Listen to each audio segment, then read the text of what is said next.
আবাসের টাকা অর্থাৎ বাংলার বাড়ি প্রকল্পের টাকা দিচ্ছে রাজ্য সরকার। মুখ্যমন্ত্রী একেবারে হুঁশিয়ারি দিয়েছিলেন, আবাসের জন্য বাংলার বাড়ি প্রকল্পের জন্য কেউ কাটমানি নেবেন না, কেউ কাটমানি দেবেন না। আর কাটমানি নিয়ে গ্রেফতার হয়ে গেলেন নেতা। দেখছেন সেই ছবি দক্ষিণ 24 পরগনার সাতগাছিয়ায় তৃণমূল পঞ্চায়েত সদস্যর স্বামী গ্রেফতার। কি অভিযোগ, কথা বলবো প্রতিনিধি অর্পণের সঙ্গে। একদমই অনেকটা সাতগাছিয়া বিধানসভা কেন্দ্রের চণ্ডী গ্রাম পঞ্চায়েতের শেখপাড়া অর্থাৎ পীরতলা এলাকায় একাধিক ব্যক্তির কাছ থেকে যারা আবাস যোজনার ঘর পাওয়ার জন্য প্রথম কিস্তির টাকা পেয়েছেন তাদের কাছ থেকে জোর করে বলপূর্বক তিনি তাদের কাছ থেকে টাকা তুলেছেন। আর এরই প্রতিবাদ করে যেমন সাংসদ অফিসে অর্থাৎ অভিষেক বন্দ্যোপাধ্যায়ের অফিসে যেমন অভিযোগ জানানো হয়েছে, পাশাপাশি বিডিও এবং যিনি বিধায়ক রয়েছেন তার কাছে অভিযোগ জানানো হয়েছে। সরাসরি বিডিও অর্থাৎ বিষ্ণুপুর 2 বিডিও বিষ্ণুপুর থানাতে অভিযোগ জানান এবং এই অভিযোগ পাওয়ার পরেই সঙ্গে সঙ্গে গতকাল রাতে পীরতলার তার বাড়ির থেকে এই আরব আলীকে গ্রেপ্তার করা হয়েছে। আর তাকে আলিপুর আদালতে পেশ করা হয়েছে এবং তৃণমূল কংগ্রেসের পক্ষ থেকে যে বিধায়ক রয়েছেন তিনি স্পষ্ট জানিয়েছেন দুর্নীতির সঙ্গে কোনো আপোষ নয়। যেমনটি মুখ্যমন্ত্রী মমতা বন্দ্যোপাধ্যায় যেটা বলেছিলেন যে জিরো টলারেন্স নীতি তারা ব্যবহার করবেন এবং এই অভিযোগ আসার পরে আইনের পথে চলবে। একদম বিধায়ক বলেছেন যে অভিযোগ আগেই ছিল সাতগাছিয়ার বিধায়ক, আর এই ভদ্রলোক অর্থাৎ যাকে গ্রেফতার করা হলো তিনি আবার বলছেন তাকে ফাঁসানো হয়েছে। দেখুন, আপনাকে থানায় কেন নিয়ে আসা হলো? থানায় কেন? রাজনৈতিক চক্রান্ত। আপনার বিরুদ্ধে অভিযোগ আবাস পাইয়ে দেওয়ার নাম করে আপনি একাধিক লোকের কাছ থেকে টাকা নিয়েছেন। এগুলো সব মিথ্যা ষড়যন্ত্র, আমাদের পার্টির মধ্যেই সব জলাদল। কি বলতে চাইছেন, আপনাকে চক্রান্ত করা হয়েছে? হ্যাঁ, চক্রান্ত করা হয়েছে। এটা তো আমারও কাছে অভিযোগ আছে, বিডিও সাহেবেরও কাছে ওরা অভিযোগ করেছে, যারা বেনিফিশিয়ারি, এবং পুলিশ তদন্তও করেছে এটা শুনলাম। আমরা এমপি সাহেবকে রিকোয়েস্ট করেছিলাম যে যদি এটা হয়ে থাকে তাহলে খুব খারাপ কাজ করেছে, যেই করুক না কেন এর ব্যবস্থা নেওয়া দরকার। যদি তার বিরুদ্ধে কোনো কেউ ষড়যন্ত্র করে থাকে সেটা প্রশাসন আছে, আইন আছে, পুলিশ আছে, তারা দেখবে।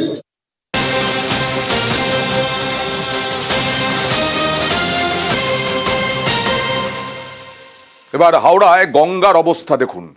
স্রোতের মতো গঙ্গায় মিশছে তরল রাসায়নিক বর্জ্য এবং বিষ হচ্ছে গঙ্গার জল। শহরের আবর্জনা মিশছে গঙ্গার জলে, তরল বর্জ্য শোধনের কারখানা বিকল, জল পরিশোধনাগারে গঙ্গার দূষিত জল, আর সেই জলই সরবরাহ হাওড়া বালিতে। সরাসরি চলে যাব, এই জল পরিশোধন করা হচ্ছে না। সরাসরি চলে যাব প্রতিনিধি দেবাশিসের কাছে। দেবাশিস, খাবার জল এটাই খাচ্ছেন নাকি? অবশ্যই এই জলের ওপরেই কিন্তু হাওড়া পুরসভার 66টি ওয়ার্ড তারা কিন্তু নির্ভরশীল। এই জলকে ইনট্যাক্ট করে সেটিকে 3 থেকে 4 দফায় পরিশোধিত করে সাধারণ মানুষের বাড়িতে বাড়িতে পৌঁছে যায়। কিন্তু সমস্যা হচ্ছে যে পরিমাণের বিষ মিশছে তাতে কি 3-4 বারের পরিশোধনে এই বিষ মুক্ত হচ্ছে জল, সেই প্রশ্নটা কিন্তু থেকেই যাচ্ছে। হয়তো জল পরীক্ষা করলে একটা ভয়াবহ চিত্র সামনে আসবে, সেই কারণে জল পরীক্ষা করা হয় না। অন্যদিকে যেসব বড় সমস্যা যে এই জল এইভাবে পড়ার কথাই নয়। অন্যান্য ক্ষেত্রে, কলকাতার ক্ষেত্রে আমরা দেখেছি সেখানে এসটিপি রয়েছে, অর্থাৎ সুয়ারেজ ট্রিটমেন্ট প্ল্যান্ট, যেখানে এই আবর্জনার জল পৌঁছবে সেখানে সেই জলটাও পরিশোধিত হবে। অর্থাৎ সেখান থেকে খারাপ হয়ে পড়ে আছে, কবে ঠিক হবে দেবাশিস? দেখো, এখনো পর্যন্ত পুরসভার তরফ থেকে যেটা বলা হয়েছে, হাওড়া থেকে অর্থাৎ যে পুরসভার যে 66টি ওয়ার্ড তার জন্য বালি নিয়ে প্রায় 3টি এসটিপি রয়েছে, যেটা কিন্তু পর্যাপ্ত নয়। আর এই এসটিপি বেশিরভাগ দিনই কাজই করে না। আর সেই ছবি আমরা বারবার করে দেখতে পাচ্ছি। সাধারণ মানুষের মানে ওষ্ঠাগত গঙ্গা পাড়ে যারা থাকেন তাদের গন্ধ এবং সেই জল তাদেরকে পান করতে হচ্ছে। যাদের বাড়িতে ফিল্টার আছে তারা এইভাবে তো জল পড়ারই কথা নয়, তার উপরে জল শোধন কবে হবে কেউ জানে না। আর যাদের কটা বাড়িতে ফিল্টার রয়েছে, কটা বাড়ির লোক এরকম মানে এই ধরনের জিনিস কিনতে পারেন, যন্ত্রপাতি কিনতে পারেন? আতঙ্ক মানে একটা ভয়াবহ চিত্র। কারণ আমরা যে পানীয় জলটা পান করছি সেটা একদম দূষিত হয়ে যাওয়ার কথা। যেই বর্জ্যটা কখনোই সরাসরি গঙ্গায় পড়া উচিত না, কারণ এই পানীয় জলে যদি বর্জ্য পদার্থ পড়ে তাতে তো আমাদের প্রত্যেকেরই প্রাণহানির শঙ্কা রয়েছে। আমরা তো খুবই আতঙ্কিত, এখন এই জল থেকেই এত রোগ। কারণ কর্পোরেশন আছে, সে তো ইলেকশন হয়নি 7 বছর ধরে, এবার সেইখানের পরিকাঠামো ভেঙে পড়েছে, সেই জল ঠিকঠাকভাবে ফিল্টার হচ্ছে কিনা সেটা দেখবার লোক নেই। এখানে প্রচন্ড গন্ধ, আর এই বর্ষার জলে তো আরো সব এখানে নোংরা জমে যায়, আরো বেশি গন্ধ বেরোয়। হাওড়ার যত জল সব এদিক থেকে এখানে এসে জমে। জেনে শুনেই বিষ পান করতে হচ্ছে, আর বাঁচার জন্য করতে হবে। জল নেই যখন, কতটা জল আমি নিয়ে আসবো বাড়ি থেকে বলি? জলটা যদি ঠিকঠাক না হয় মানুষ তো অসুস্থ এমনি হয়ে পড়বে।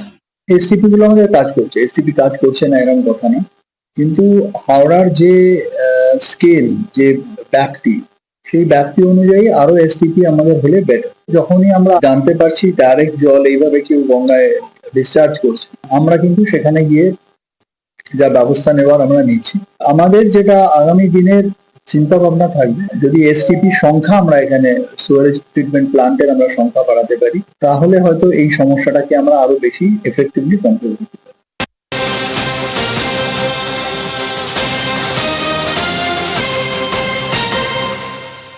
খড়গপুরে রেলের বস্তি উচ্ছেদের হুঁশিয়ারি নিয়ে বারবার ঝামেলা হয়েছে।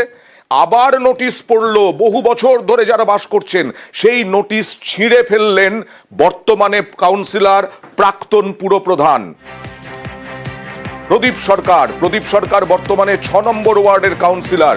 নোটিশে সই না থাকায় ছিঁড়ে ফেলার দাবি তৃণমূল নেতার। একটু দেখাই আগে, স্থানীয় বাসিন্দারা বহুবার অভিযোগ করেছিলেন যে বহু বছর ধরে তারা রয়েছেন, তারা এখন কোথায় যাবেন? স্থানীয় বাসিন্দারা কি বলছেন দেখুন। নোটিশটা কবে লাগিয়ে দিয়ে গেছে? আজকে দিয়ে গেছে নোটিশ। তো নোটিশে লেখা আছে আপনাকে 15 দিনের মাথায় খালি করতে হবে, নাহলে ভেঙে দেবে। আমরা কোথায় যাব বাড়ি ছেড়ে? আমাদের বাচ্চাদের পরীক্ষা আছে, আমরা সব সময় এখানেই থাকি, এইখানেই আমাদের কাজ কর্ম। আমরা কোথায় যাব বাড়ি ছেড়ে বাচ্চা কাচ্চা নিয়ে করে? কত বছর ধরে আছে? 50 বছর ধরেই আমরা আছি এখানে, আরো বেশি হবে। আর এই নিয়ে প্রাক্তন পুরপ্রধান অর্থাৎ যিনি ছিঁড়েছেন এই নোটিশ, তার কি সাফাই একটু দেখাবো। নোটিশটা দিচ্ছে, সে তার বৈধতা নিয়ে আমাদের প্রশ্ন আছে। কোনো চিঠি রেল যদি দেয়, সেটা তাকে একটা অথরিটির একটা সাইন থাকবে, তার কোনো সিগনেচার নেই। এটা ভূত দিচ্ছে না রেল দিচ্ছে, কেউ বুঝতে পারছে না। দ্বিতীয় কথা হচ্ছে, এখানে একটা রাজ্য সরকার আছে, তার এসডিও আছে, তার ডিএম আছে।